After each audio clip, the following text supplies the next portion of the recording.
Bien, muy buena tarde. Saludo a todas las personas que integran este grupo de diplomado convocado por la Escuela Judicial Electoral del Tribunal Electoral del Poder Judicial de la Federación.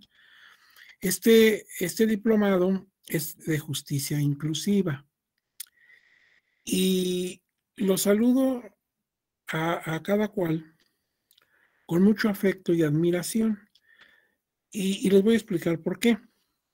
Con afecto porque pues todos en nuestro país debemos formar como una gran familia.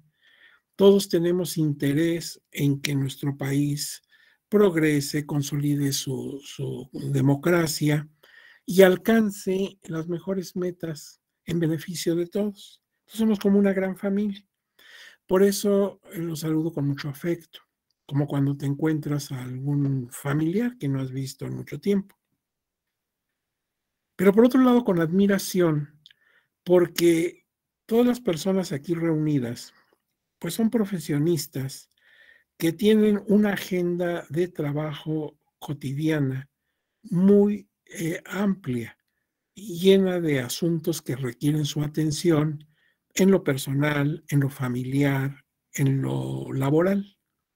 Y todavía sí se dan tiempo para estudiar, como en este caso, un diplomado sobre temas electorales.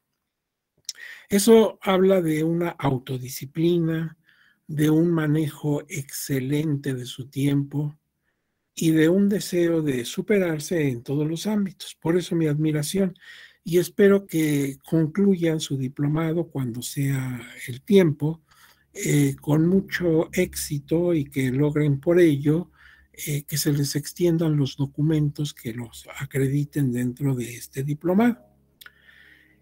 Por otro lado, quiero agradecer públicamente a las señoras y señores magistrados que integran la Sala Superior del Tribunal Electoral del Poder Judicial de la Federación, como a la doctora Gabriela Rubalcaba, directora de la Escuela Judicial Electoral, y a su staff de colaboradoras y colaboradores, que todos ellos han confiado en mi persona para que trate con ustedes este tema. Yo le agradezco mucho la confianza tanto a la Sala Superior como a la Escuela Judicial Electoral. Y el tema que nos toca hablar dentro del diplomado es el de las personas adultas mayores en la justicia electoral. Antes de abordarlo, quiero hacer estas acotaciones. La presentación que ustedes están viendo en pantalla y que vamos a utilizar la tarde de hoy y la de mañana, cuando demos conclusión al tema, es un material elaborado pensando en ustedes. De tal manera que mañana, cuando termine la segunda y última sesión, se las enviaré a través de la amable intervención de las mismas autoridades de la Escuela Judicial Electoral y va a llegar a sus dispositivos. Esto lo digo para que no se afanen en tomar nota o de alguna manera captar las láminas, algunas.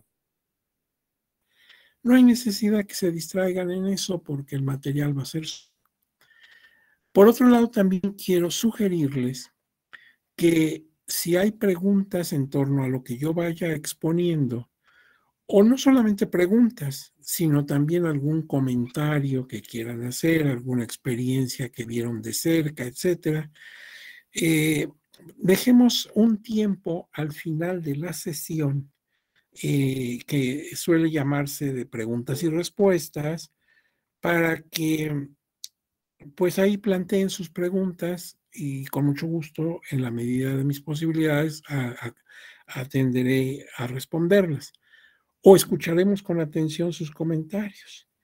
Nada más les sugiero que si surge una pregunta, por ahí tomen nota, porque luego hablamos de tantas cosas que a lo mejor cuando viene la sesión de preguntas y respuestas, ya no te acuerdas que ibas a preguntar, porque ha sido una lluvia de ideas que has recibido. Haciendo esas acotaciones, pues entremos en materia. Nuestro diplomado es de justicia inclusiva. Eso ya de entrada implica que se trata de que la justicia tenga conocimiento y desde luego en su caso resolución de aquellos agravios que afectan a comunidades específicas, a grupos que tradicionalmente han tenido injustamente, arbitrariamente, un índice de abandono, de discriminación, de marginación. Y esto, a la altura que estamos de la historia, en pleno siglo XXI, y con todo lo que ha pasado, y toda la concepción sobre los derechos fundamentales de las personas, pues ya no cabe, ya es obsoleto. Entonces, tiene que darse paso a colectivos que tradicionalmente han tenido problemas de acceso a la justicia. Por eso se habla de justicia inclusiva.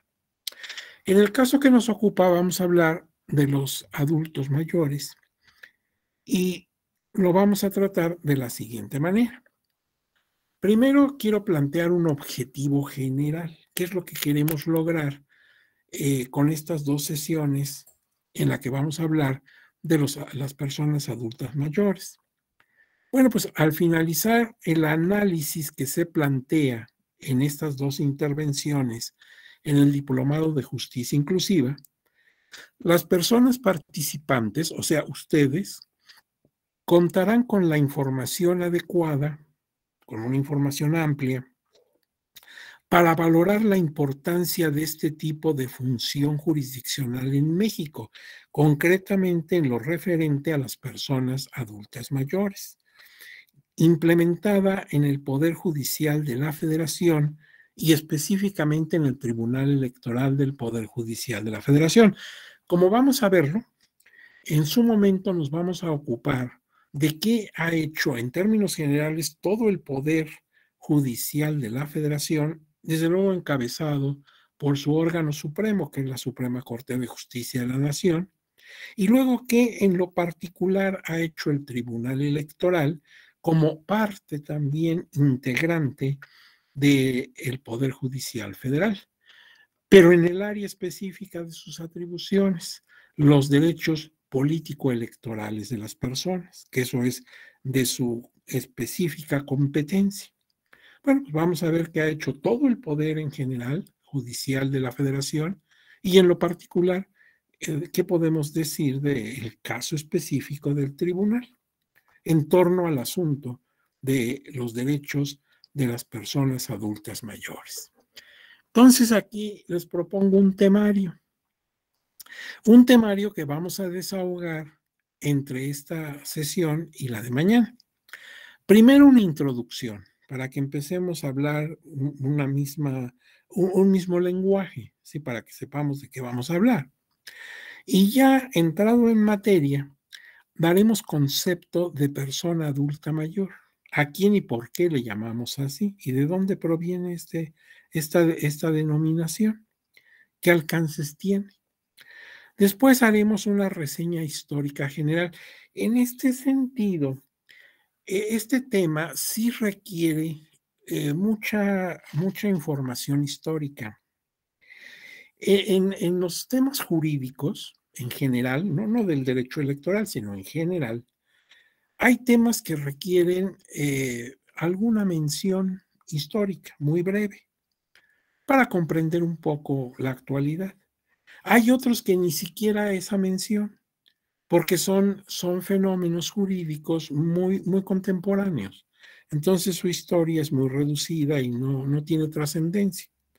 Pero hay otros temas como este que sí requiere una amplia información histórica, tanto al nivel general, o sea, historia universal, como al nivel del país, al nivel de historia nacional. Por una sencilla razón, porque el tratamiento que se les ha dispensado a las personas adultas mayores no siempre ha sido el mismo, como lo vamos a observar en su momento. Nosotros siempre pensamos que las personas adultas mayores han estado marginadas, han estado fuera de los grupos de poder, y fíjense que no es así. Depende la época en que estemos ubicándonos y depende también de lo que una sociedad determinada valore como primordial. Hay veces que sí, los adultos mayores han sido marginados, pero otras ocasiones en las que al contrario, tienen un papel preponderante. Por eso sí es interesante seguir el camino de la historia y ver que ni en todos los tiempos, ni actualmente en todos los lugares, la situación del adulto mayor es similar. Entonces aquí sí necesitamos aportar alguna información amplia. Luego hablaremos de la normatividad constitucional y legal. ¿Qué dice la Constitución en torno a este colectivo? ¿Y qué expresan las leyes? ¿Cómo protegen o tratan de arropar a este tipo de personas? Pero también dice el siguiente tema, el 4, en el ámbito internacional. México, como Estado soberano, ha firmado y ratificado convenios y documentos de índole internacional que en el fondo, pues precisamente pretenden proteger los derechos de estas personas. Pues vamos a ver México a qué está obligado, qué documentos lo están normando en el ámbito internacional, porque una vez ratificado por el gobierno mexicano, como todos sabemos, esos documentos internacionales se vuelven parte de nuestra regulación, parte de nuestro sistema jurídico. Por otro lado, hablaremos de la situación general de las personas adultas mayores en México. Como les decía, al principio en el tema 2 lo vemos al nivel general y ya en el tema 5 lo vamos a ver en el caso de nuestro país. También en la historia de nuestro país el tratamiento a estas personas ha sido diferente.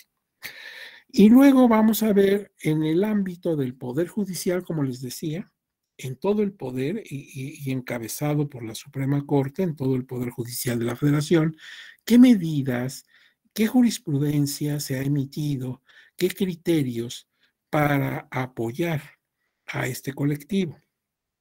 Y ya en el número 7, el ámbito específico del tribunal, concretamente el tribunal y en el área de derechos político-electorales, cuál es la labor del tribunal. Y luego, bueno, pues sacaremos algunas conclusiones. Las conclusiones que yo les ofrezco son muy subjetivas, son las mías. Pero ustedes después de escuchar las dos sesiones, pues quizás coincidan en alguna forma conmigo, o quizás no en todo, o en nada, tengan sus propias conclusiones.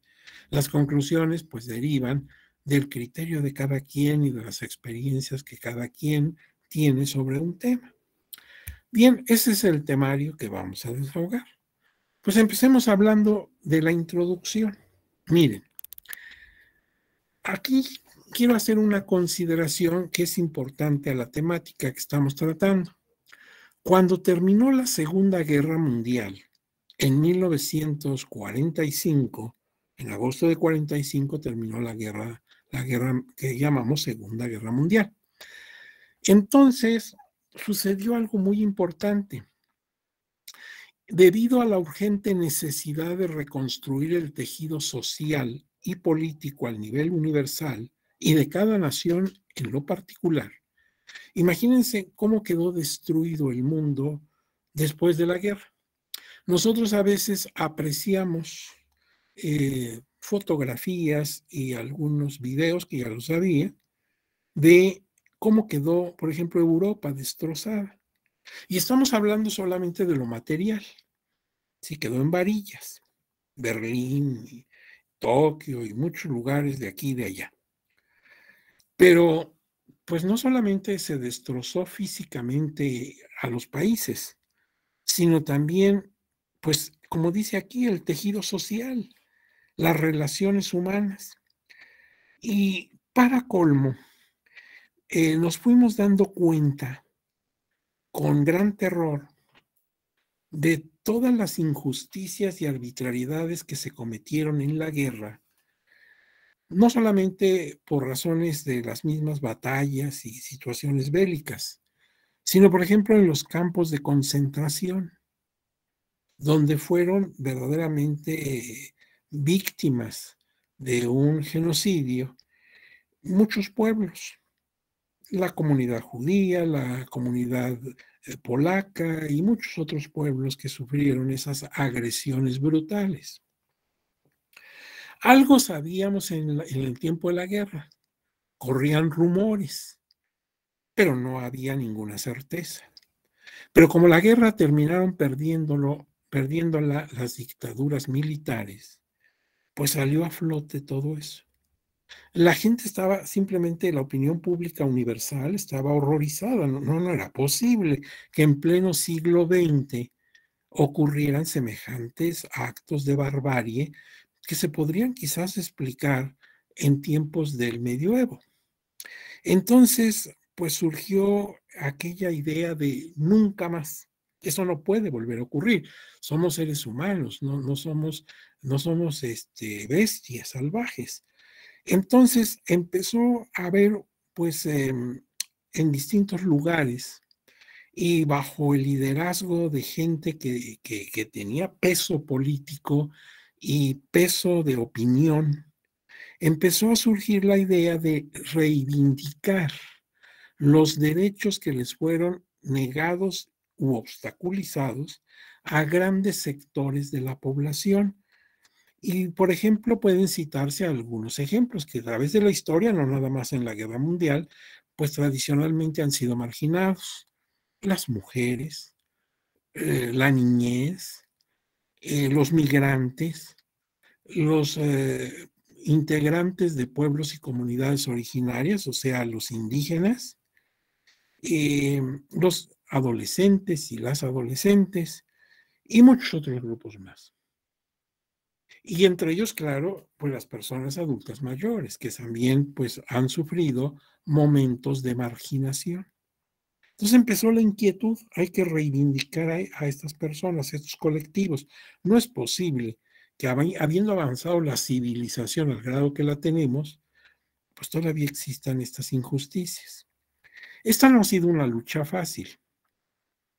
Es una lucha que ya casi va a llegar a los 100 años y que todavía encuentra grandes márgenes de, pues si lo quieres ver positivamente, de oportunidad, ¿sí? Todavía hay mucho que hacer con estos colectivos, entre ellos los adultos mayores.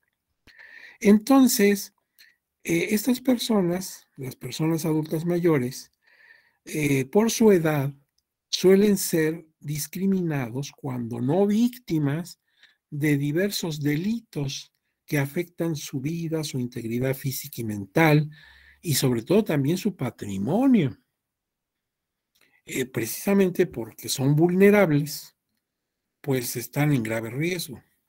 Y curiosamente a veces riesgo en su propia familia, donde debieran estar seguros es donde menos seguros están, en muchos casos. Por ello conviene, al tratar a este grupo, a este colectivo en particular, primero conceptualizarlos. Por eso vamos a dar un concepto de adulto mayor. ¿A quién le vamos a dar esa etiqueta? ¿Y por qué? ¿Y qué alcances puede tener hacerlo? Y luego, pues vamos a visualizarlo y a contextualizarlo. Porque desde ahorita lo decimos, a reserva que a lo largo de las pláticas que tenemos hoy y mañana ahondemos, los colectivos de esta naturaleza, como los adultos mayores, suelen ser, entre comillas, invisibles. Ahí han estado, siempre han estado, pero no los vemos o no los queremos ver. ¿Sí? Alguna vez me decía una señora que pertenece a este grupo de adultos mayores, me decía, mire doctor, yo ya me hice invisible, ya no me ven. ¿Por qué? Pues dice, mira, estoy sentado en la sala de mi casa, entran y salen mis familiares, mis amistades, todo, y no me saludan, no se despiden, no me contestan. Están platicando frente a mí, toman decisiones y a mí ni me voltean a ver. Ya soy invisible, ya no me ven. Claro, lo decía, pues, si tú lo quieres, en un sentido irónico. Pero la señora tiene razón. Estos colectivos no los vemos. Ahí están los niños de la calle, ahí está la gente de la comunidad lésbico, gay, etcétera. Ahí están los grupos marginales, pero no los queremos ver. Es decir, ¿cómo es posible, verdad? Entonces, pues empecemos por visualizarlos, saber cuántos son, dónde están, qué necesidades tienen. O sea, ponernos gafas que nos permitan ver, en el caso que nos ocupa, a los adultos mayores. Ahora bien, y ver su vida cotidiana, porque ellos tienen participación política, por ejemplo, ellos votan, ¿sí? Algunos incluso ocupan cargos de elección popular, pues tienen vida política, su vida social, su vida económica, su vida laboral. Hay algunos que siguen trabajando o que tienen negocios propios que los siguen atendiendo, aunque son personas adultas mayores. Y desde luego familiar. O sea, un adulto mayor, como tú o como yo, pues puede tener todos los ámbitos de actividad que tiene normalmente cualquier persona. Y de esta manera, comprender la trascendencia de generar la normativa correspondiente que tiende a tutelar sus derechos y hacer eficiente el ejercicio de estos. No basta nada más tener un complejo de normas.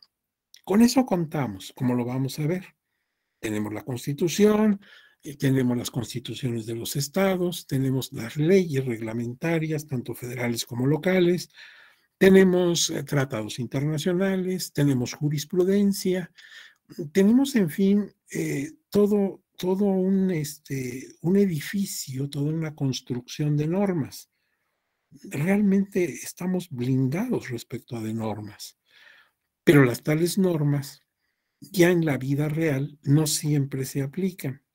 Entonces nuestra lucha no solamente debe ser por modificar, por reformar, sino por aplicar las normas eficientemente. Esta panorámica amplia e integral respecto a los adultos mayores, en el caso que nos interesa, permite comprender de mejor manera cómo el Poder Judicial de la Federación en México y concretamente el Tribunal Electoral del Poder Judicial de la Federación han implementado diversas políticas tutelares que tienden a ser inclusivo su acceso a la justicia, garantizando para el caso el ejercicio de sus derechos político-electorales dentro de un campo de respeto a su dignidad. Ahorita es la primera vez que me refiero a esta palabra. A lo largo de estas pláticas hablaremos de la dignidad como basamento, como fundamento de los derechos humanos y como personas integrantes de nuestro conglomerado social y ciudadano.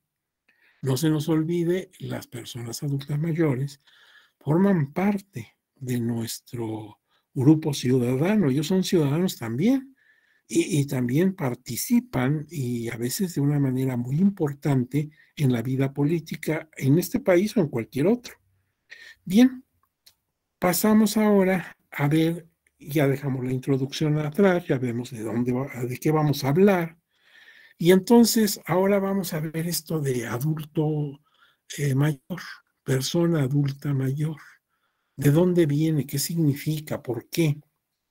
Mira, en términos generales, la Convención Interamericana sobre Derechos Humanos de las Personas, de las personas mayores, en su artículo segundo, dice esa convención: persona mayor es aquella de 60 años o más, salvo que la ley interna determine una edad base menor o mayor, siempre que ésta no sea superior a los 65 años. Entonces, para la Convención Interamericana sobre Derechos Humanos de las Personas mayores, vamos a llamarle persona mayor a quien ha cumplido 60 años o más, salvo que en la legislación de los países signantes, por ejemplo México, pudiera determinarse una edad mayor o menor, nada más que nunca sea mayor de 65 años. Bueno, vamos a ver en el caso de México cómo lo ha resuelto. Ahora, se venía acostumbrando a hablar de anciano. Hace algún tiempo, no muy lejano, se hablaba de estas personas como ancianos, anciano, anciana, según correspondiera. ¿De dónde viene la palabra anciano? Esa palabra viene del latín, y viene del latín antianus. ¿Y qué significa antianus? Significa enfrente, antes de. Es decir, se trata de individuos que tienen un pasado largo. Frente a ellos han pasado los años y por eso son antianos, ¿sí? Tienen un largo pasado. En los orígenes de la Iglesia Católica, allá en los primeros tiempos del catolicismo, los ancianos eran los encargados del cuidado de los templos. Se pensaba que siendo personas ya mayores, pues estaban ya más en gracia de Dios, eran más devotos y por lo tanto más confiables para hacerse cargo del cuidado de los templos. Y tenían una gran experiencia y una aprobada lealtad a la iglesia. Por eso ahora en algunas iglesias cristianas, que hay muchas, todavía existe esa jerarquía en su clero. Todavía en algunas iglesias cristianas, cuando se dice es el anciano, no necesariamente se trata de una persona mayor, sino de una persona que ocupa ese rango por tradición histórica. Son personas que han probado su lealtad a su fe, a la clerecía de esa iglesia y pues pueden hacerse cargo de algunas tareas eclesiales. Igualmente se acostumbraba a decir viejo o vieja. ¿Y de dónde deriva esto? También del latín, de vetus o veteres, que significa antiguo. Veteres, antiguo. Término que no siempre era o es despectivo, según el ámbito cultural en que se utilice, porque ahorita que yo dije viejo o vieja, muchos de ustedes habrán pegado el brinco, dirán, oiga, pero ¿cómo? Espérate, esa palabra no siempre ha sido peyorativa, ofensiva. Depende, como dice aquí la lámina, de cómo lo emplees, en qué sociedad y en qué ámbito. Si lo descontextualizas, pues sí puede ser agresivo. Pero, por ejemplo, en algunos lugares, a los padres o a los abuelos se les dice viejos, pero en término cariñoso. Tenemos hasta versos y canciones que hablan de mi viejo, ¿verdad? Pero no hablando en forma despectiva o grosera, sino cariñosa. Mi viejo es mi padre, mi abuelo, ¿sí? Y claro, pues también se han utilizado diminutivos, ancianito, ¿sí? Viejecito, viejito. Pero repito, estos términos que ahora los consideramos peyorativos, también dependen del contexto en que tú los utilices. Si a alguien yo le digo viejo en una forma áspera, pues sí puede, no puede, sino suena agresivo, ofensivo. Pero pues tú ves en muchos casos donde en la familia se habla cariñosamente de mi viejo y me estoy refiriendo a mi padre o a mi abuelito. Como ven, es cuestión de cultura. Estamos viendo a lo largo del tiempo cómo han sido tratadas estas personas. Hacia la segunda mitad del siglo XX, o sea, muy recientemente, surgió en Francia la expresión tercera edad, que también hemos escuchado muchas veces desde entonces, personas que están en la tercera edad. Esta idea de la tercera edad la aporta el doctor Huet, que es un médico famoso en Francia en esa época se le considera precursor de la gerontología, ahí en Francia, que es pues precisamente la idea de aplicarlo a las personas de diversas edades que ya estaban jubiladas, o sea, ya en su trabajo habían sido jubiladas y se consideraban casi ajenas a cualquier actividad productiva. Hay que advertir que geronte en griego significa también anciano. Entonces, este geriatra, el doctor Wett, empieza a divulgar la idea de la tercera edad, considerando que la niñez es una primera edad que tenemos como individuos. Luego viene nuestra edad adulta, pero productiva, que podría considerarse desde, por ejemplo, en México, desde los 18 años hasta los 59 y meses, donde estamos activos, donde tenemos trabajo, donde producimos, aportamos a la economía. Es la segunda edad. En ella formamos familia, tenemos los hijos, etc. Estamos activos dentro de nuestra comunidad. Y ya en 60 y en adelante, hasta donde la vida nos alcance, estamos en la tercera edad. Por eso, en ese contexto sí queda claro que se hable de tercera edad. Ahora bien, adulto mayor es otra forma de denominar a estas personas en tiempos contemporáneos. Esto data del siglo pasado, de la segunda mitad del siglo pasado. Todavía en los años 60, 70 no se hablaba de adulto mayor. Esa terminología es muy reciente. Sabiendo que adulto es una persona que pues ha pasado ya biológicamente la adolescencia, ya pasó su adolescencia, y entonces tiene plenitud reproductiva, hombre o mujer que sea, y adquiere la calidad de ciudadano, y sin que pierda esta calidad de adulto y de ciudadano el resto de su vida.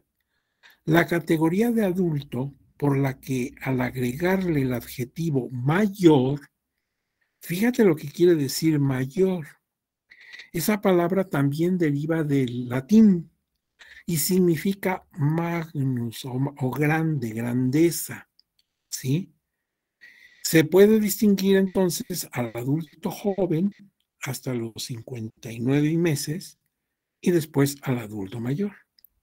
Pero fíjate, esto último que dice esta lámina, esta última frase, esta última idea, es básica, porque cuando yo hablo de adulto mayor, muchas personas piensan, pero piensan muy mal, que se trata de resaltar que es un hombre ya entrado en años.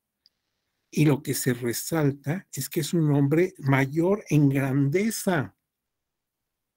Es más, tiene un índice de respetabilidad, al menos se supone, muy amplio porque tiene toda una trayectoria de vida. Ya demostró ante la sociedad que, por ejemplo, es una persona confiable, es un buen ciudadano, es una persona ejemplo para otras generaciones. Fíjate que eso no nos lo resaltan, no nos lo dicen. Y entonces la palabra adulto mayor vuelve a ser peyorativa, porque todos estos términos que estamos usando, si los sacamos de contexto y los utilizamos para agredir a las personas, son tan nefastas palabras, tan malos epítetos como cuando decimos viejo o anciano.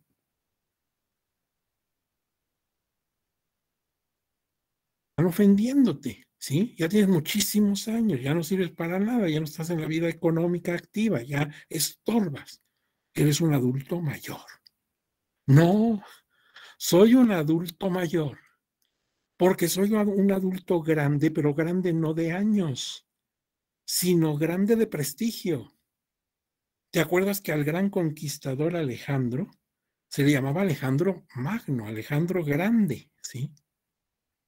De manera que no veamos así a los adultos mayores, porque entonces pues hay que estar inventando palabras constantemente. También adulto mayor puede ser ofensivo, No, pues inventemos otra, ¿verdad? Que también se va a convertir en una ofensa. Démosle por eso el significado real. Y por eso es muy importante ver de dónde derivan las palabras. Un adulto mayor no se le está diciendo mayor porque sea una persona entrada en años, sino entrada en prestigio, ¿sí? En respetabilidad. Ah, qué diferente. Bien, conviene pues revisar esos términos. Ahora bien, veamos un poco de historia en torno a todo esto. En la antigua Roma se utilizaba frecuentemente la palabra señor, pero sin ñ, porque en el latín no hay ñ, se dice señor, ¿sí? ¿Y de dónde viene señor? Viene de senex, que significa viejo. Entonces, en aquella época, a la gente la dividían entre juniores, que eran personas menores de 45 años, y seniores, que eran de 45 y en adelante hasta donde la vida les llegara. Y era muy importante ser senior o ser junior, porque, por ejemplo, en materia de elecciones, en materia electoral, porque en Roma había elecciones, había cargos de elección popular. Entonces, el voto de los señores se contabilizaba al doble de la de los juniores.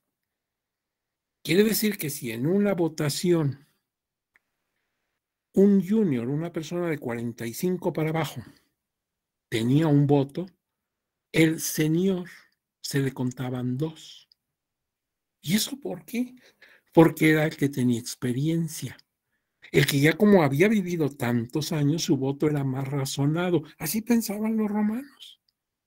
Entonces, fíjate qué interesante, porque se le daba más fuerza al voto del mayor que al voto del adulto joven. De aquí derivó la palabra Senado, que todavía usamos. Nosotros tenemos un cuerpo colegiado al nivel federal, el Senado de la República. El Senado en Roma era la asamblea formada por personas de 60 años en adelante. Para ser senador en Roma, deberías tener mínimo 60 años. Y cuando llegabas a esa edad, seguramente si eras una persona cuidadosa de tu imagen política, pues tendrías ya un gran prestigio. Ya habrías ocupado distintos cargos políticos, tal vez una gran campaña militar, si eras militar, y entonces ya con esa carga prestigiosa llegabas al Senado, donde, bueno, pues era una buena forma de terminar tu carrera política. Después de haber estado en muchos cargos políticos importantes, pues el Senado venía a ser un lugar muy apropiado, porque era muy respetable, para terminar tu carrera política y también tu vida, claro. Pero necesitabas 60 años. Claro, la esperanza de vida en la época de los romanos era de 35 años. Un hombre que llegaba a 35 años, pues llegaba a lo que podía esperar en la vida. Claro, había personas muy, muy ancianas, pero eran excepciones. Por eso llegar a 60 años implicaba ya una respetabilidad. Ahora bien, los senadores se les llamaba también padres de la patria, entendiendo patria como la tierra de mi padre. Por eso, por ejemplo, México es mi patria, porque es la tierra de mi papá. Entonces, ellos eran los padres de la patria. Por eso aprobaban ciertos actos de gobierno, otorgando lo que ellos llamaban autoritas patrum, la autorización de los padres. Los senadores eran los padres. ¿Y por qué se arrogaban ese nivel? Por su edad, por su experiencia. ¿Sí? Vamos a ver que algo similar ocurrió en el México prehispánico sin tener contacto con la cultura romana. Ahorita nada más lo alerto, ya lo veremos más adelante. Formar parte del Senado entonces Era una manera digna, como decía, de concluir una larga carrera política. Era una manera bonita, justa, digna de terminar tu vida y tu carrera política. Ahora bien, en la Grecia antigua, concretamente en Esparta, que era una ciudad militar, una sociedad militar, existió una asamblea de ancianos que se le llamó Gerusia, porque acuérdate que Geronte en griego significa anciano. Entonces era como una especie de senado, pero en Grecia. De aquí que esta raíz etimológica también se refiere a personas ancianas, por lo que la disciplina médica dedicada a los padecimientos de estas personas se le llama geriatría, como ya lo habíamos dicho. Ahora bien, en México contamos con la Ley de los Derechos de las Personas Adultas Mayores. Esta ley fue publicada en el Diario Oficial de la Federación el 25 de junio del año 2002 y señala en su artículo tercero que aquellas personas que cuentan con 60 años o más de edad y que se encuentran domiciliadas o en tránsito en territorio nacional son a las que se les aplica el término de adultos mayores.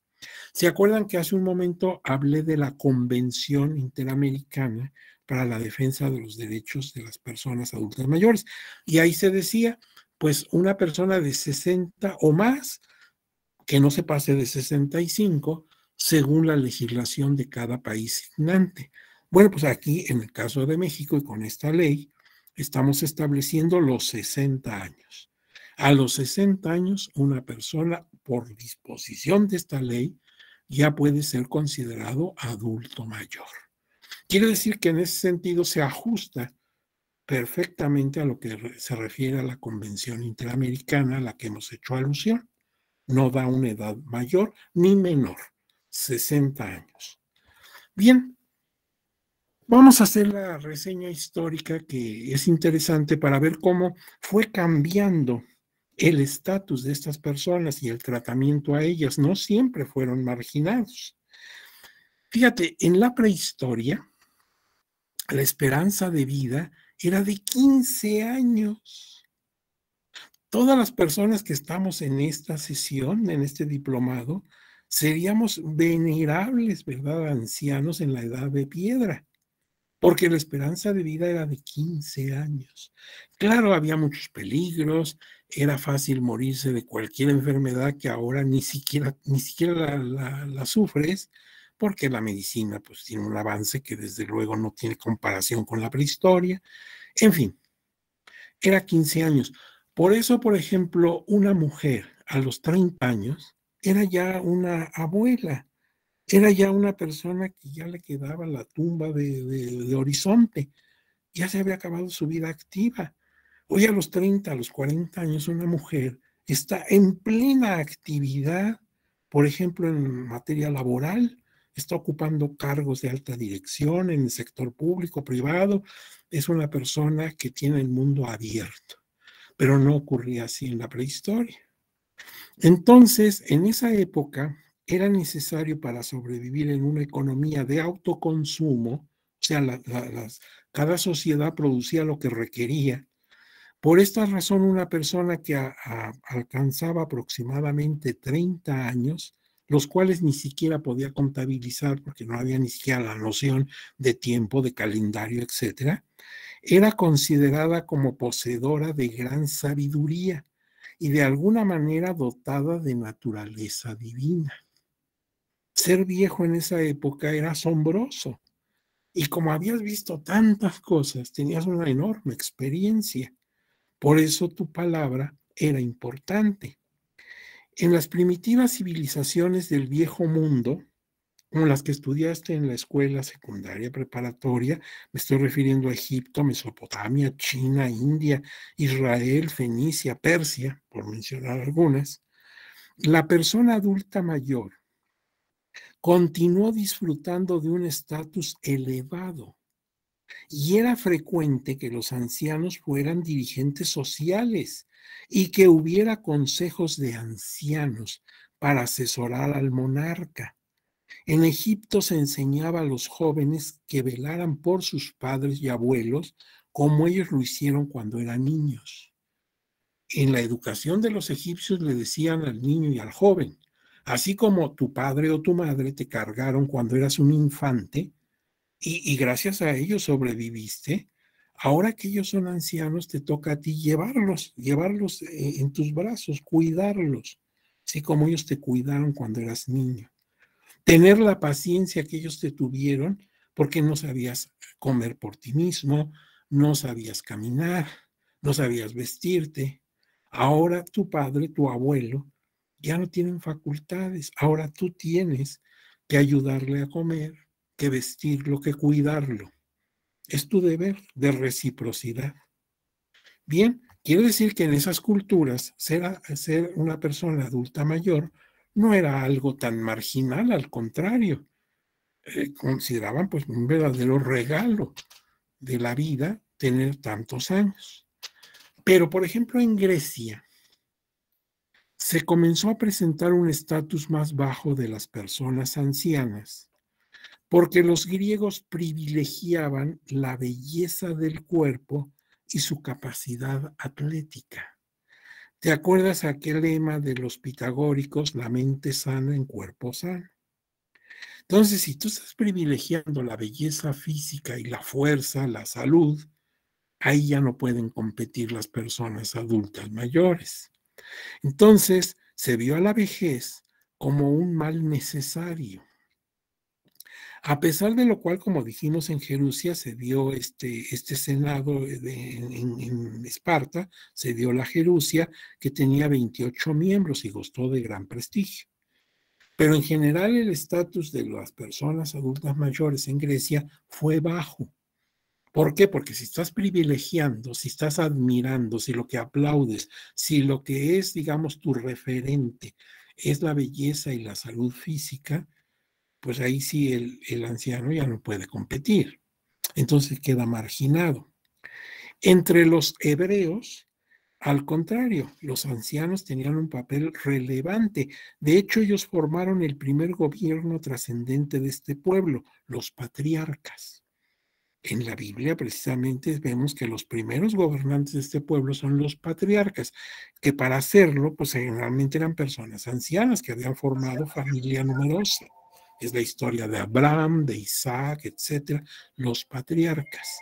Entonces, entre los hebreos ser un anciano era un privilegio. Tenías toda la experiencia del mundo. Y aún en la época de los jueces, dentro de este mismo pueblo hebreo, y de los reyes, asesoraban a los titulares del poder.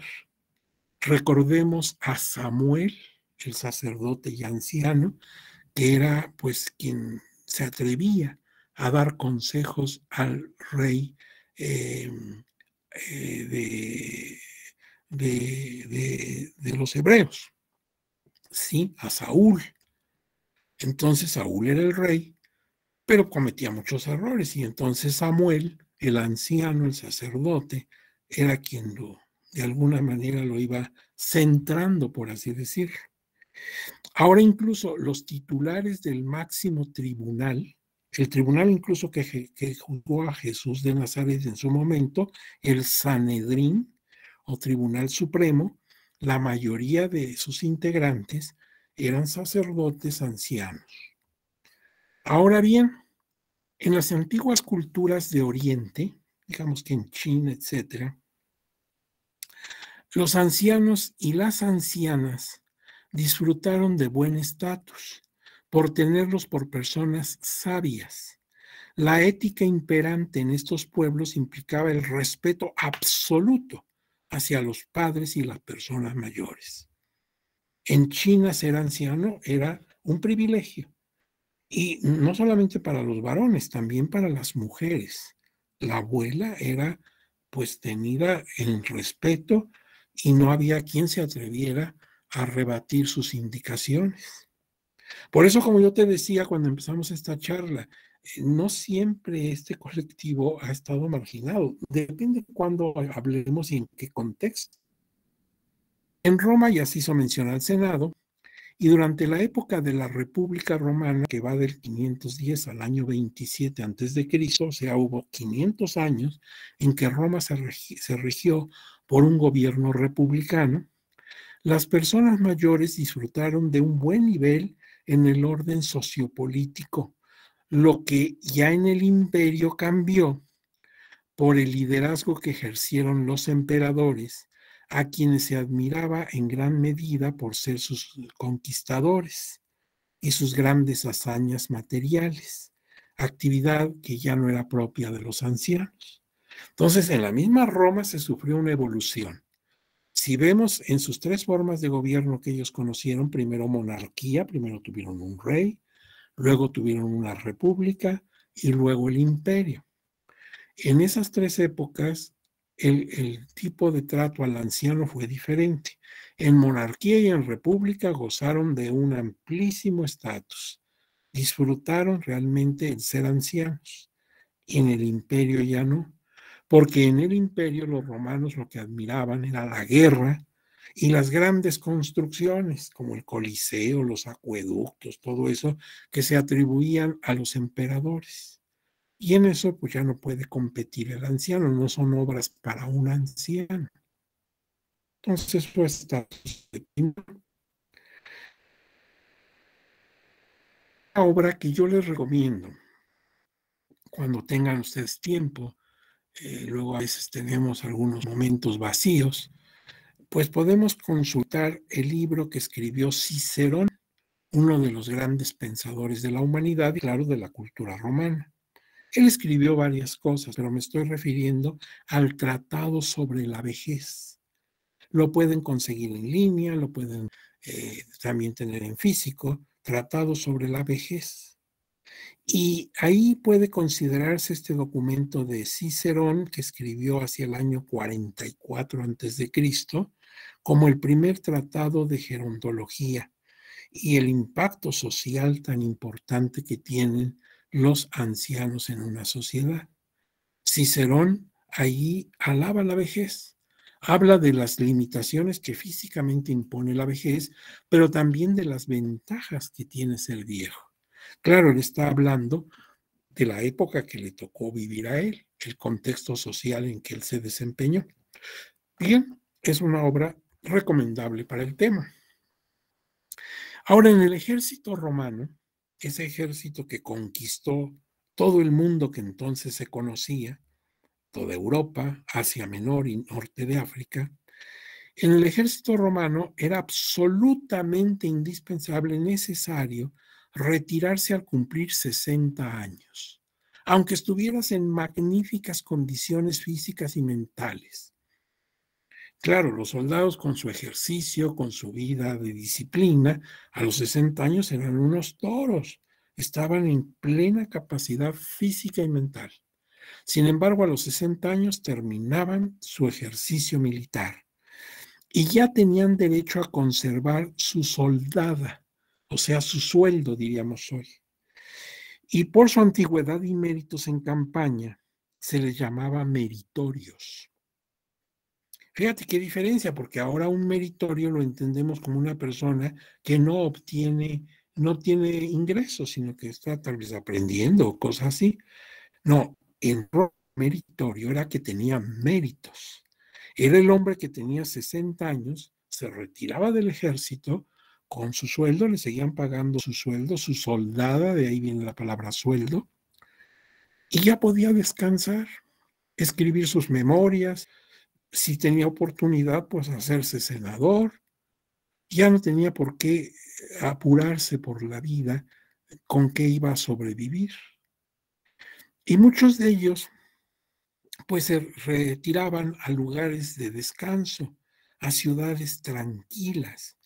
Por ejemplo, en Hispania, que era una de las colonias del Imperio Romano, lo que ahora es España, pues ahí había una ciudad que fundaron que se llama Mérida.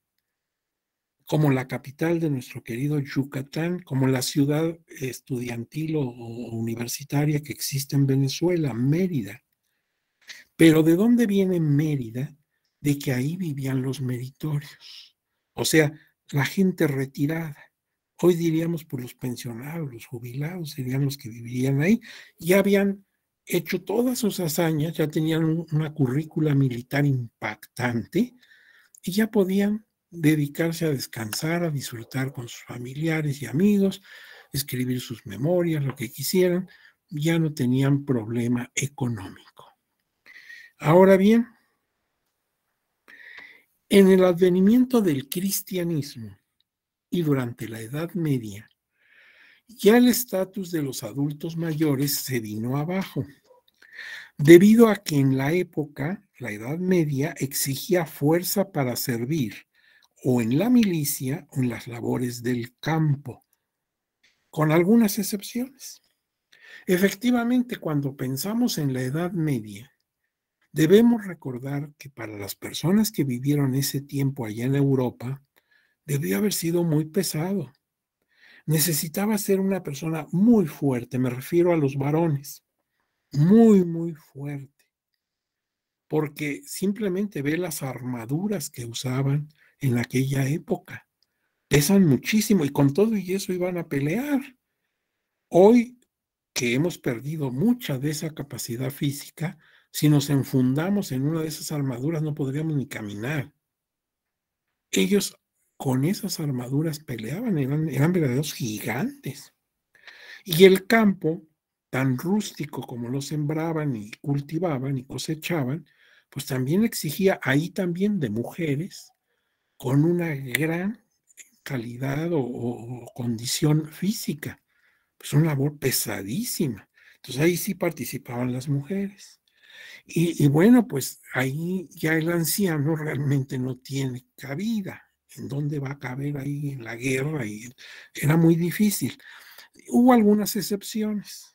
Por ejemplo, los papas y los monarcas a veces eran de edad avanzada y desde luego tenían un gran prestigio y un gran poder. Por eso se comenzó a contar este grupo de los adultos mayores entre los desprotegidos que requerían la asistencia piadosa de la iglesia, concentrándose en asilos para protegerlos. Entonces el asilo de ancianos surgió porque era necesario que estas personas, si no tenían familiares que se hicieran responsables de ellos, pues fueran asistidos por la caridad de la Iglesia Católica o de algunos benefactores generosos que patrocinaban estas instituciones. Entre los siglos XIV y XV, cuando Europa sufrió el flagelo de la peste bubónica, algo terrible. ¿Y qué te voy a hablar de pestes y de enfermedades epidémicas cuando estamos viviendo en medio de ella? Imagínate en la Edad Media. Si ahorita con la medicina, con la salubridad, con las vacunas, con todo lo que tenemos, estamos tan afectados, imagínate en la insalubridad de la Edad Media, en la ignorancia de la Edad Media. Pues no, la gente caía, pero en manojos en las calles de las ciudades. Y nosotros sabemos que en Europa durante estos siglos XIV y XV, pues realmente se sufrió una peste terrible que casi desmanteló, casi despobló a Europa. Y entonces, pues los más afectados fueron los jóvenes. Y en ese sentido, las mujeres y los ancianos y los niños tuvieron que reemplazarlos en los trabajos, en el campo, en el cuidado de los animales, etcétera. Entonces los ancianos recuperaron su prestigio y su liderazgo, pues simplemente porque la gente joven con la que podían competir, pues había muerto víctima de las epidemias. Ahora bien, sin embargo, viene el Renacimiento. Y en el Renacimiento, como en la vieja Grecia, cambian otra vez los valores. Se privilegia la belleza, la juventud. Y entonces los ancianos, pues francamente, no pueden ser admitidos en una sociedad así. Por eso estas personas, pues fueron siendo marginadas. Fíjate cómo las sociedades son fluctuantes. Hay que ver a qué época estamos especificándonos para ver cómo era su estatus. Tal situación de marginación se prolongó en los siglos XVI a XIX, en la que los adultos mayores eran retirados de las actividades económicas, quedando necesariamente al amparo de familiares o de instituciones de caridad, sobre todo porque en esa época no había la seguridad social. Esto de la seguridad social es un concepto que se dio hacia la segunda mitad del siglo XIX, pero antes no existía la seguridad social, de manera que un anciano pues quedaba francamente al garete y solamente protegido, si bien le iba, por su familia. En caso de que no, pues tendría que recurrir francamente a la caridad pública.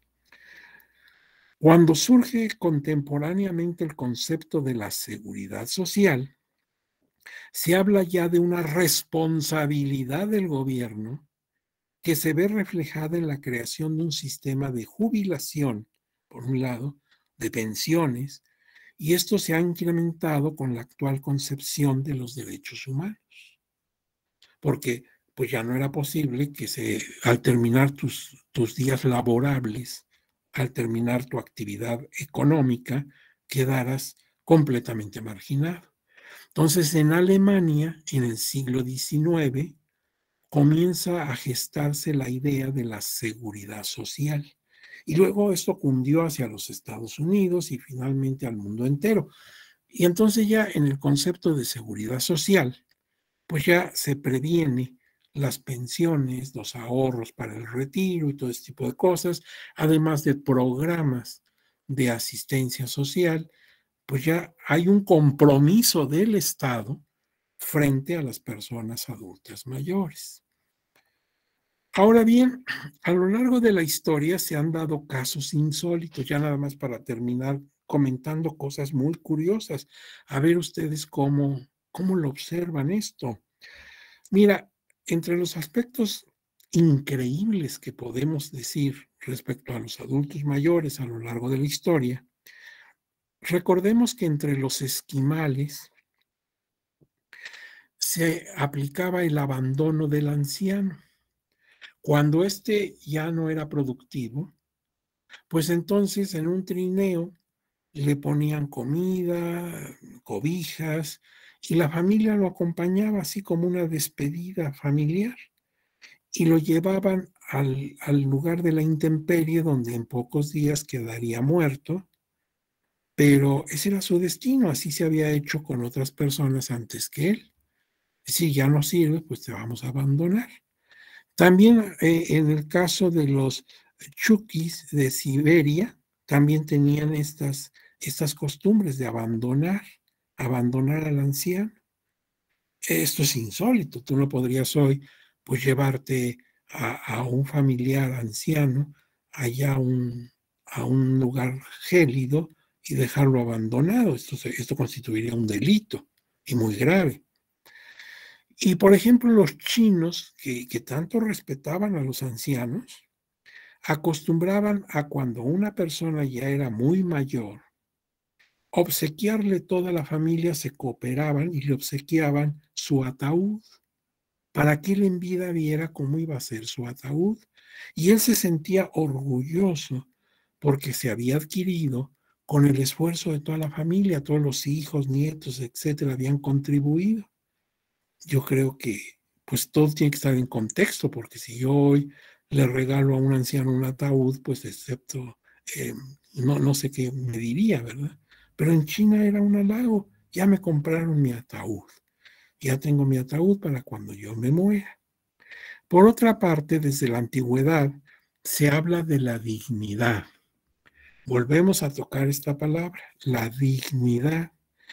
Esta palabra deviene del latín dignus, que también significa grandeza, y se distingue entre dos categorías, la original y la adquirida.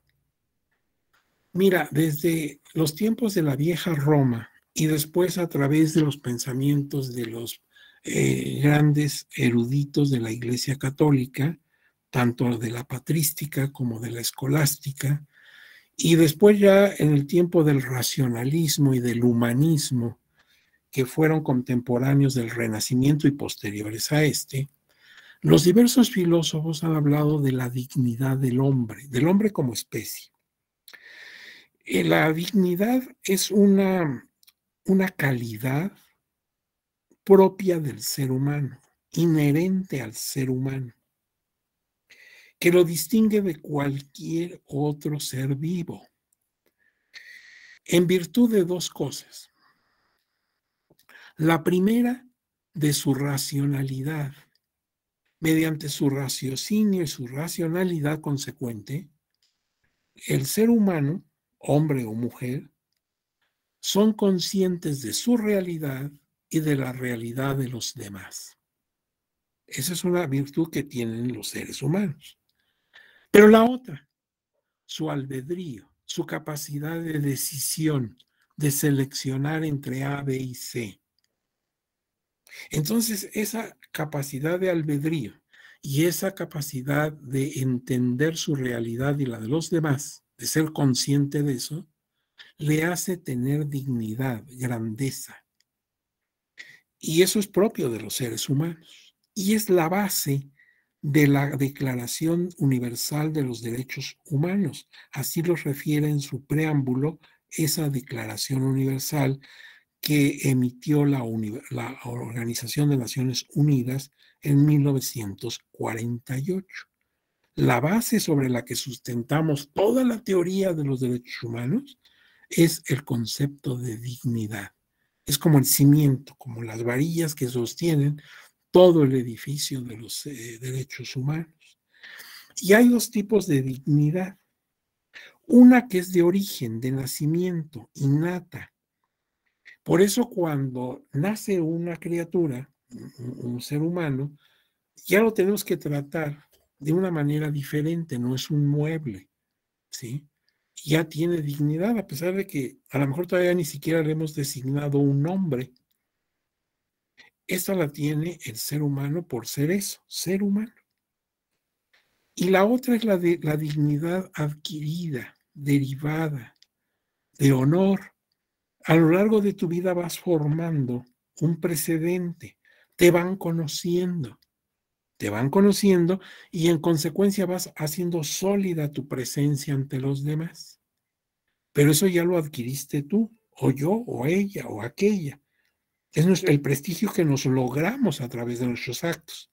Oye, ¿y qué pasa con una persona que al contrario, a través de su vida, sus malas acciones lo desprestigian?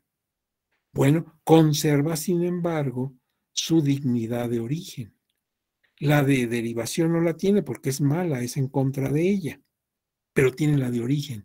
Por eso, aunque esté, por ejemplo, recluido en un centro de readaptación por haber cometido delitos atroces, no lo puedes tratar como si fuera un objeto, porque así como es enemigo público número uno, es sin embargo un ser humano y requiere ser tratado como algo digno, porque conserva esa dignidad, la de origen.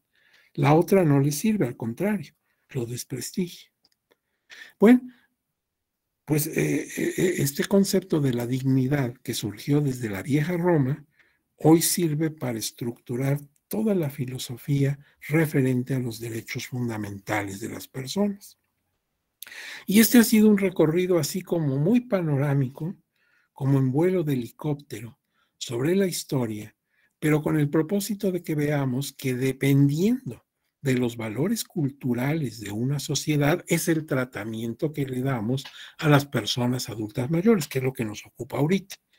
Algo similar podríamos hablar de otros colectivos, pero ahorita nuestro propósito son los adultos mayores. Y esto tiene una razón de ser. Yo les dije desde que empecé esta charla hace ya rato, les dije, desde el punto de vista normatividad, o sea, constitución, leyes, tratados internacionales, jurisprudencia, todo eso, tenemos muchísimo, ¿sí? Claro, el derecho siempre será perfectible, siempre habrá que corregir, siempre habrá que reformar, que innovar, pero tenemos un buen arropamiento en materia normativa. Lo que nos hace falta es cambiar nuestra concepción cultural. El día que consideremos a las personas adultas mayores como respetables en sí mismos, como grandes, pero no de edad, sino de prestigio, la ley se podrá aplicar con toda tranquilidad y seguros de que le daremos el nivel que requieren estas personas. Mientras no cambiemos esa mentalidad, pues está por demás todas las leyes y normas, etcétera. De todas maneras se van a ir dando situaciones enojosas de marginación, de humillación y de rechazo. En pocas palabras, pues no avanzamos. Ahora bien, pasemos a otro punto, dejemos esa parte histórica, sobre todo para que la reflexionen en su momento. Y ahora vamos a ver en cuanto a normas qué tenemos para este colectivo. Bueno, pues la base constitucional para fundamentar el régimen jurídico tutelar de los derechos de las personas adultas mayores se encuentra en la Constitución Política de los Estados Unidos Mexicanos. Y luego, abriendo la Constitución en su artículo primero, dice ese artículo primero: en los Estados Unidos Mexicanos, todas las personas gozarán, fíjate, dice todas las personas, entonces incluye a los adultos mayores, todas las personas gozarán de los derechos humanos reconocidos en esta Constitución y en los tratados internacionales de los que el Estado mexicano sea parte, así como de las garantías para su protección. Entonces, ya de entrada encuentro que si habla de todas las personas gozarán, pues no dice excepto a las personas adultas mayores. Entonces no tengo que distinguir donde la norma no distingue. Ahora bien, estoy, digamos, entresacando los párrafos que me interesan, no citándolo textualmente. Dice aquí, las normas relativas se interpretarán favoreciendo en todo tiempo a las personas la protección más amplia. Es la famosa concepción de la interpretación pro homine o pro persona, que también comprende a las personas adultas mayores, porque no se hace distinción. Entonces no tengo por qué hacerla yo. Y dice lo siguiente: en consecuencia, el Estado deberá prevenir, investigar, sancionar y reparar la violación a los derechos humanos. Esta parte de nuestra Constitución es importantísima porque vincula al Estado no solamente a proteger, sino prevenir, viene aquí sancionar y reparar las violaciones a los derechos humanos.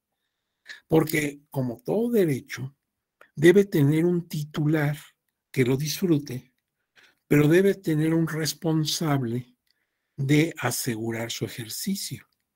Si yo como persona tengo derecho a mi protección más amplia, ¿a quién le exijo ese derecho? ¿A ti, a él, a ella? No, al Estado. Aquí se vincula la institución, el Estado está obligado, cuando protege a las personas en sus derechos humanos, no está haciendo algo generoso o gracioso, está cumpliendo con la obligación que constitucionalmente le asigna el artículo primero de la Constitución. Está simplemente cumpliendo con lo que debe hacer. Él está obligado incluso dice aquí, a reparar cualquier afectación a los derechos humanos. Es muy importante que recordemos eso. Como ciudadanos podemos exigirle al Estado que se responsabilice de todo lo que dice la Constitución respecto a los derechos humanos. Y dice después, en su último párrafo, que queda prohibida toda discriminación por, y nos da varias razones: género, origen racial, etcétera. Pero entre esos está la edad. o cualquier cita, cualquiera otra que atente contra la dignidad humana y tenga por objeto anular o menoscabar los derechos y libertades de las personas. Entonces, cuando tú te atreves a decirle a alguna persona algún comentario, alguna ofensa, algún desprecio, debido a su edad, que es lo que me interesa hoy tratar, estás violando la Constitución. No puedes, y no hay excepción, no hay para dónde hacerse, la Constitución es clarísima, no da opción de duda. No puedes atentar contra eso. Si lo haces, estás violando la Constitución. Y claro, todas las leyes que se desprendan de ella. De manera que se acabó el bullying y los comentarios y las ofensas a este tipo de colectivos. Estoy hablando ahorita de las personas adultas mayores, pero claro, este comentario se puede aplicar a cualquier persona, de cualquier colectivo o no colectivo. No puede ya haber ninguna afectación de marginación, de discriminación.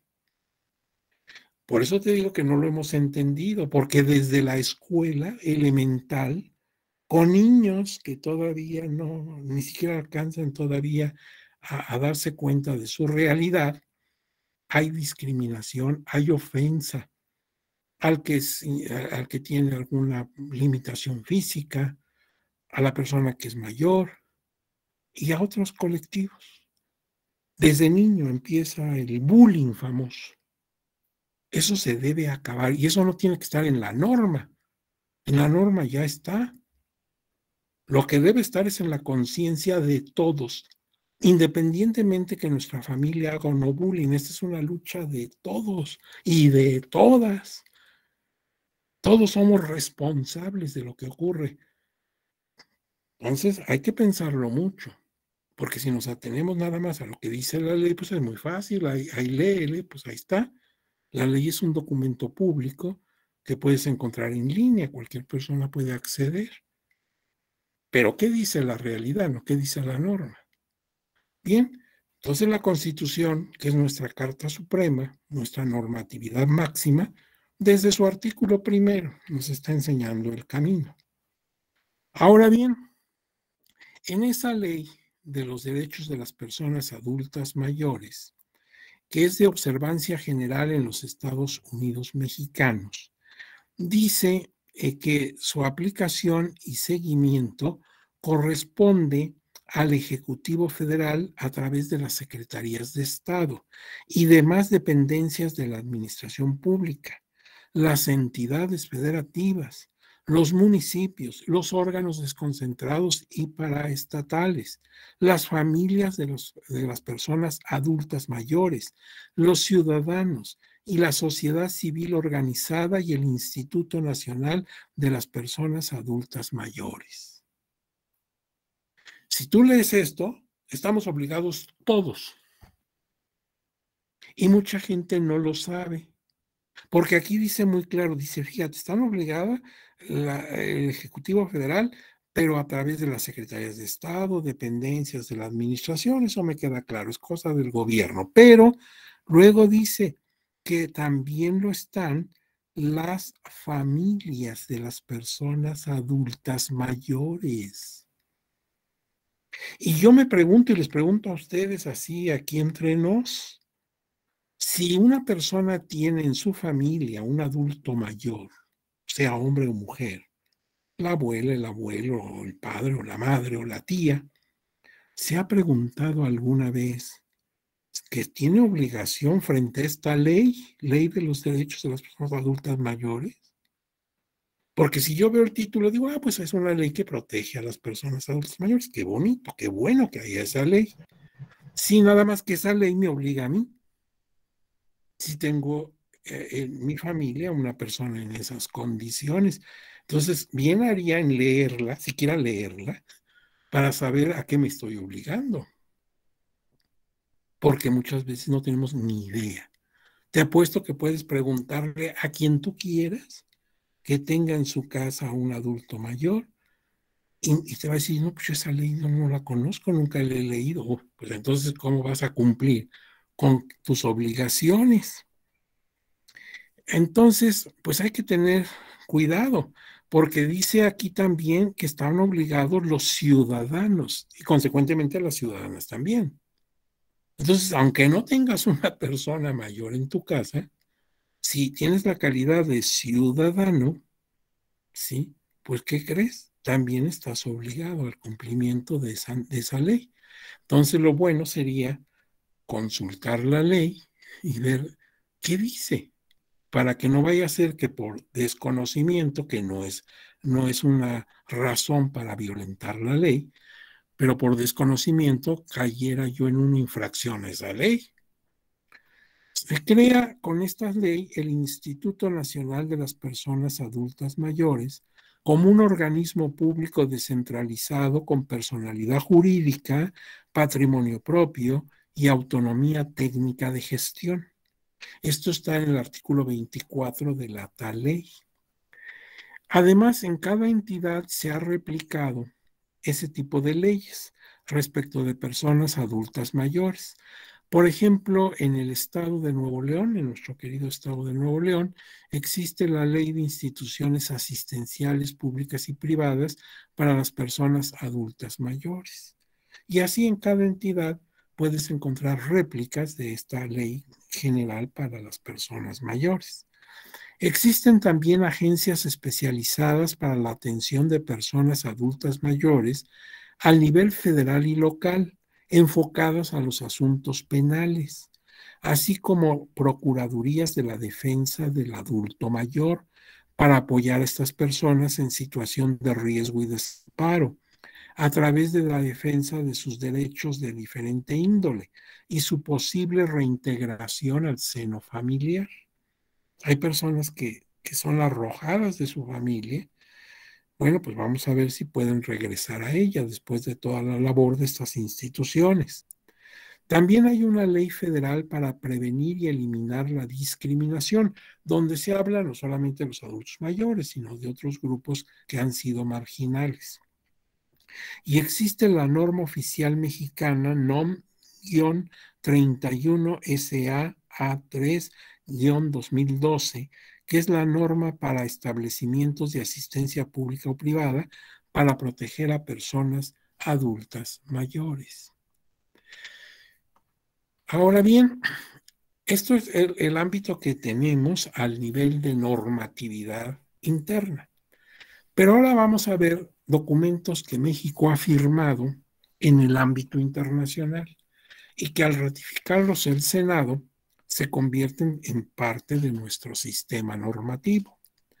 Por ejemplo, la Declaración Universal de los Derechos Humanos, la Convención Americana sobre Derechos Humanos, el Pacto Internacional de Derechos Económicos, Sociales y Culturales, la Recomendación 162 de la Organización Internacional del Trabajo, la OIT, sobre los trabajadores de edad. Un asunto muy delicado porque algunos adultos mayores pues siguen activos, siguen trabajando. Y entonces, ¿qué tratamiento tenemos que darles en forma especial para cuidar sus derechos, su salud, su integridad física? Pues hay una recomendación de parte de la Organización Internacional del Trabajo, la 162. Tenemos un protocolo adicional sobre derechos humanos en materia de derechos económicos, sociales y culturales, el famoso protocolo de San Salvador de 2016. Se llama así porque, claro, se firmó en la capital de la República de El Salvador. Y no lo pierdan de vista porque este le va a servir de orientación, de apoyo a la Suprema Corte de Justicia de la Nación en las políticas que ha seguido para dar paso a los adultos mayores a la justicia federal. Ya lo hablaremos más adelante. Entonces, el famoso protocolo de San Salvador. La Declaración sobre la Eliminación de la Violencia contra la Mujer. Este documento se refiere a las mujeres, pero también, claro, a las mujeres adultas mayores. La Convención Interamericana para la Protección de las Personas, de los Derechos Humanos de las Personas Mayores, que es el primer documento al que yo me referí, donde se dice que serán personas de 60 años o más, pero no tanto que pasen de 65. Luego, sigues con algunos documentos internacionales, los principios de las Naciones Unidas en favor de las personas de edad. Como puede apreciarse, pues, se cuenta con un amplio margen normativo. Tenemos normas de carácter universal, como la Declaración Universal de los Derechos del Hombre de las Naciones Unidas. Tienes al nivel continental del continente americano, al nivel nacional nuestras leyes propias de México, e incluso al nivel local, como vimos el ejemplo del estado de Nuevo León. Entonces tenemos cubierto todos los ámbitos de normatividad en materia de protección a los adultos mayores: el ámbito universal, el ámbito continental, el ámbito nacional y el ámbito local. Entonces, dice, por ejemplo, aquí uno de los grandes académicos del México contemporáneo, el doctor Héctor Fix Fierro. El doctor Héctor Fix Fierro falleció lamentablemente hace un año y meses, su muerte reciente. Él fue director del Instituto de Investigaciones Jurídicas de la UNAM y pues tiene una obra muy extensa publicada.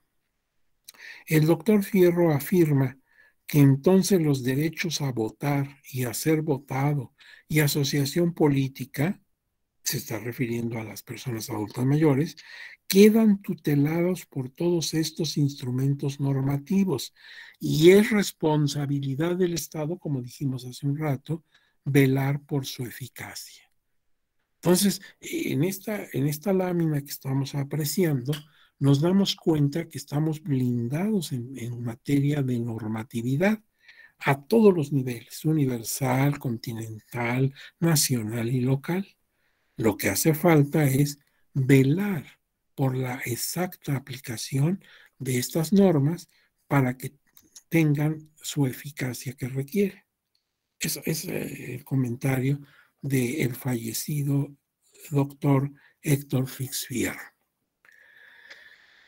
Muy importante para nuestra línea de investigación jurisdiccional resultan las reglas de Brasilia.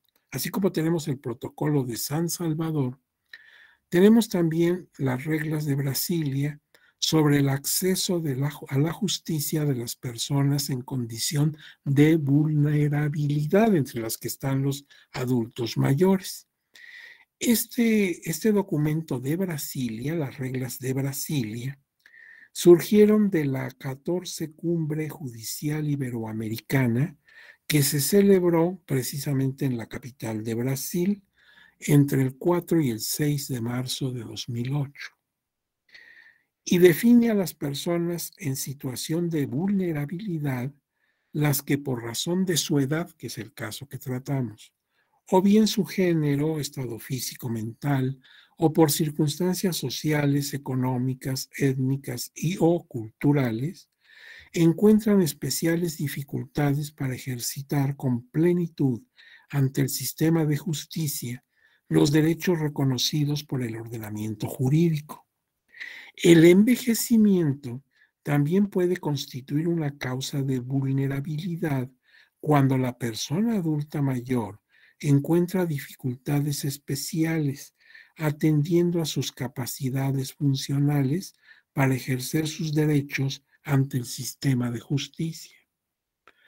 Entonces, aquí lo que está diciendo las reglas de Brasilia es que una persona adulta mayor puede encontrarse ya en situación, por ejemplo, de discapacidad, por ejemplo, motriz. Ya no puede moverse sin una silla de ruedas o con ayuda de aparatos, etcétera.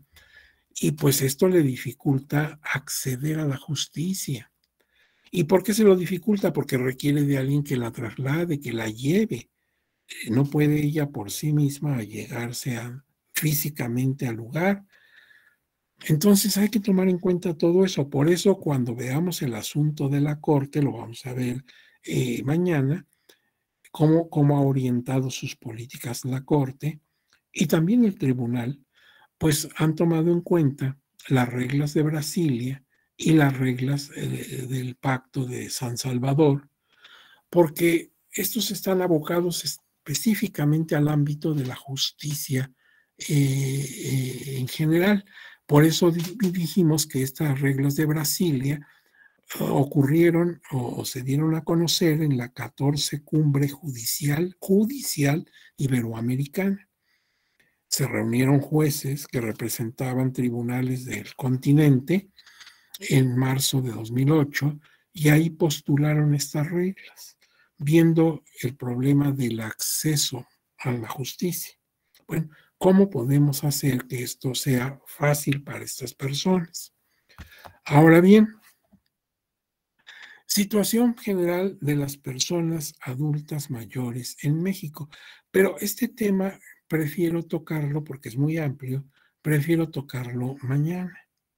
Hoy entonces, si ustedes no tienen inconveniente, pues daremos paso a la sección preguntas y respuestas de todo lo que hasta este momento hemos hablado y de algunos comentarios que ustedes quieran hacer al respecto. Entonces, si ustedes me permiten, pues voy a dejar de compartir.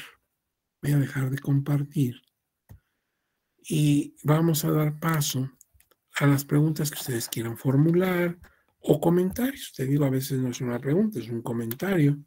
Hemos escuchado ya muchas cosas, hemos hablado de documentos internacionales, hemos hablado de historia, de cómo fueron tratados los ancianos en distintos momentos de la historia y de la historia universal. Entonces, no sé si sobre todo lo que hemos abordado, tengan ustedes alguna pregunta o algún comentario. Vamos a ver. En ese caso, les ruego que levanten su mano y cuando tomen la palabra, sí verifiquen que se accione su micrófono para que podamos escucharles. ¿Hay alguna?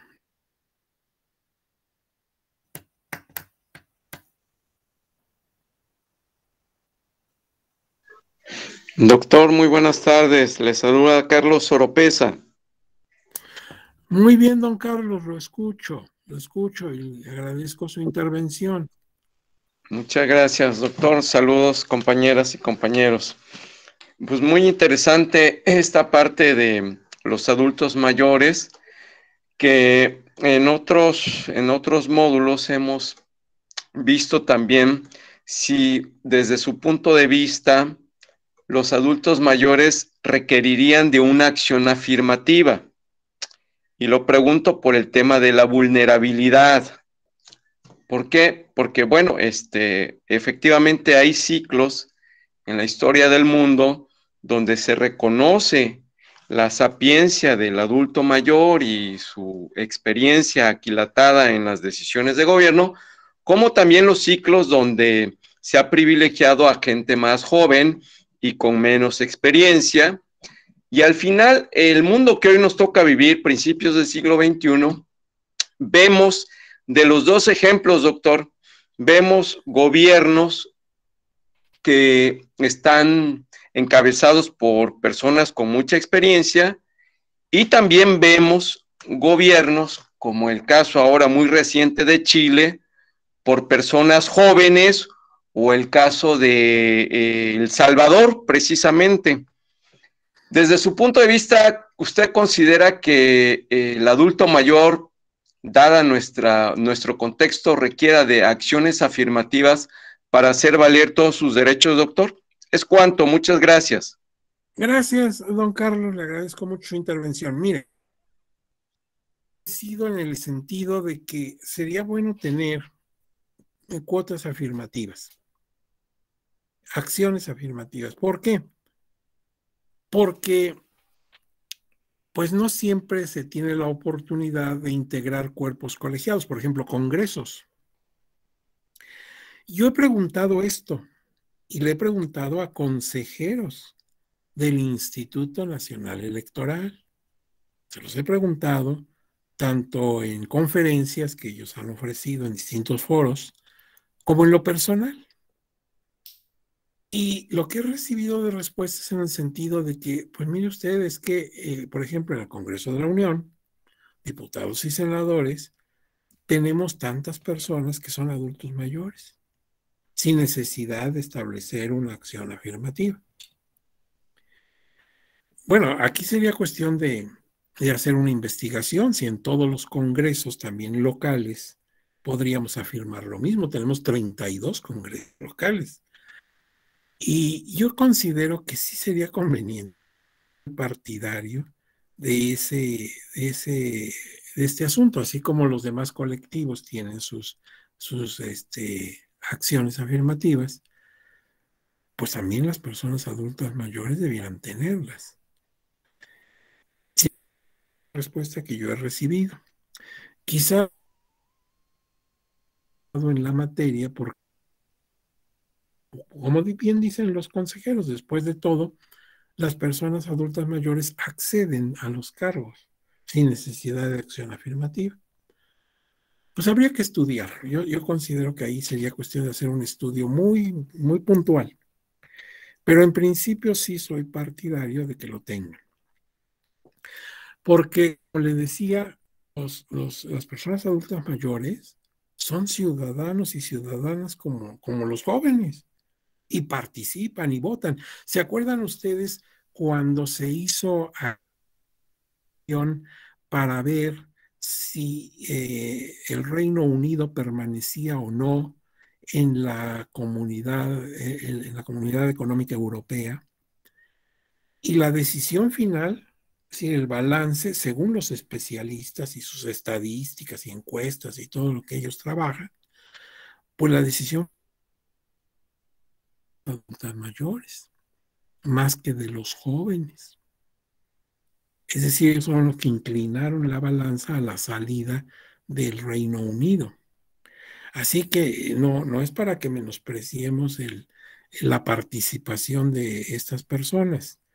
De cualquier manera, son personas que tienen experiencia, que han vivido, han visto, por ejemplo, a México en distintos momentos de la historia, pero no porque lo hayan leído por ahí en un buen libro de historia, sino porque lo vivieron.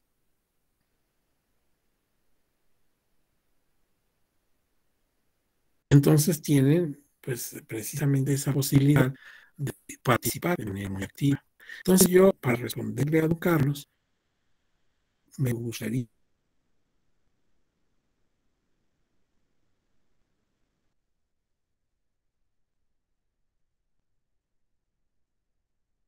hacer Un momento, por conferencias a favor, a algunos ver que especialistas estamos hablando por y aquí. también en lo personal, pero hasta ahorita eso es la respuesta que he obtenido. Bien, vamos a ver otra persona que levanta su mano. Lo tengo aquí anotado. Ya ven que los letreros pasan tan rápido que apenas tiene uno tiempo de medio leer ahí. Pero don Luis Fernando está por aquí. Nada más vea que tenga su micrófono encendido. Don Luis Fernando. Sí, por aquí ando. Buenas tardes a todas y todos. Pues primero que nada, a mí se me ha hecho muy, muy interesante la charla, ¿no? Y toda esta cuestión de las personas mayores, ¿no? Recobrar hasta cierto punto la sabiduría que puedan tener. Pero ahorita quiero también iniciar mi comentario hablando de esta cuestión, ¿no? Que se pone sobre la mesa de si debieran tener acciones afirmativas. Porque una cosa es que, como usted, doctor, señalaba, haya personas mayores que integren, por ejemplo, congresos, que bueno, incluso podemos hablar de que tenemos como presidente de la República una persona adulta mayor, ¿no? Pero aquí el tema es que son personas que han llegado por la trayectoria, a lo mejor por la carrera que puedan haber hecho, pero no como tal que sea un reconocimiento de las personas adultas mayores, ¿no? Y pues tendemos como personas siempre a inferiorizar. Me llamaba mucho la atención cuando usted hablaba de esta anécdota de la persona que decía, es que ya me siento invisible en mi casa, ¿no? Y es que generalmente ese es el tema, ¿no? Que los prejuicios que empezamos a hacer sobre las personas mayores llegan a tal grado de infantilizar. Entonces creo que ahí es un grave problema y cuando una persona mayor quiere acceder a algún cargo, quiere empezar, ¿no? A ver, sí, Entonces, creo que ahí es la temática, ¿no? De que muchas veces se les niega el participar porque ya no se les crea actos para poder ejercer cargos. ¿me Sí, estás escuchando? Sí, sí. Bueno, ojalá que no se vaya.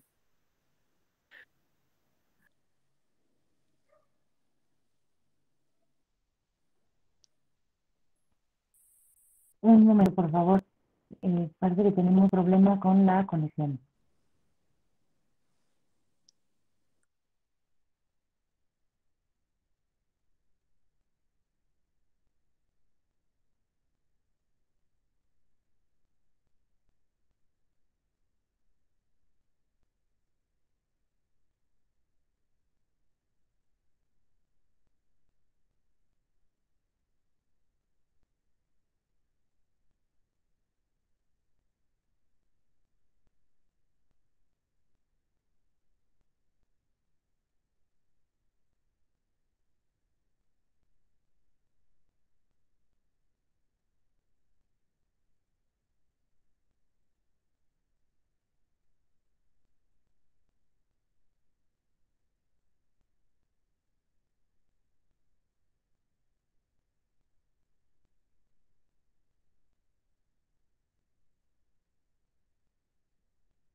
No, todavía no resolvemos los problemas de conexión. Un momento, por favor.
Muy buenas tardes. Antes que nada, mil disculpas. El doctor está intentando ingresar, pero por alguna cuestión tecnológica no nos aparece su solicitud de ingreso.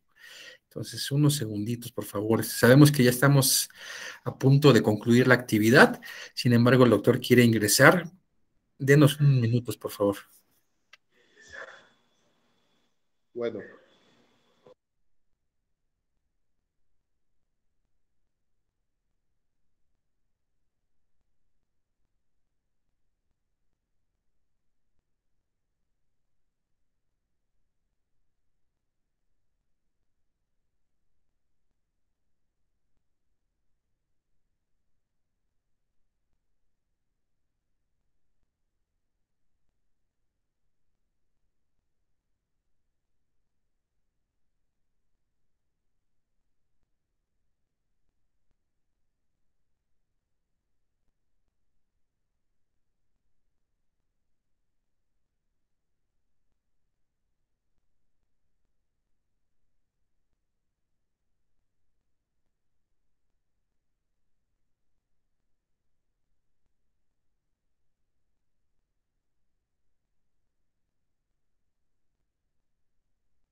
Me parece muy bien. Listo, doctor, ya tiene el audio abierto. Sí. Bueno, si me están escuchando, lamento mucho que haya ocurrido este problema de desconexión, que pues debe ser un problema técnico que debe arreglarse entre las personas del equipo de sistemas. Pero lo bueno es que ya habíamos terminado la sesión. Estábamos escuchando la voz de uno de ustedes que estaba haciendo algunos comentarios y tal vez iba a plantear una pregunta. Entonces, yo les solicito de la manera más amable que tengan un poco de paciencia, que si tenían otras preguntas, las podamos hacer mañana antes de entrar a la sesión, o sea, antes de entrar a los temas de la sesión, que mañana nuestra logística sea primero escuchar los comentarios y preguntas que ustedes iban a plantear, y una vez que se desahogue eso, ya entramos a la temática correspondiente. Creo que podemos hacerlo así, porque ahorita pues ya es la hora, ya terminó, y lo único que les ruego y apelo a ello es a su paciencia, a su comprensión. Esto no es culpa de alguien en particular, es un problema técnico que ya se arreglará. De cualquier manera, me despido de ustedes con mucho afecto, les deseo una noche tranquila, y mañana seguramente ya estará esto resuelto, ¿de acuerdo? Y le agradezco mucho al maestro don Miguel Ángel Sánchez Viera su amable intervención, como siempre muy oportuna, y desde luego también la calidad y el apoyo de la maestra Inés, a la que le mando un saludo muy especial desde este dispositivo. ¿Está de acuerdo, maestro don Miguel? Por supuesto, doctor. Ya recibieron el mensaje, le agradezco mucho y el día de mañana continuamos con la actividad. Ándele. Pues un abrazo muy fuerte, don Miguel. Y ahí queda.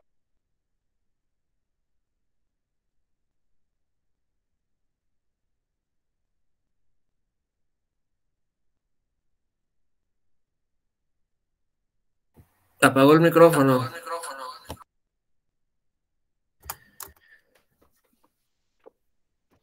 Muchas gracias. Intenté hacer la comunicación con el doctor porque era el interés de él despedirse de ustedes como atención. El día de mañana continuamos con las actividades. Muchas gracias.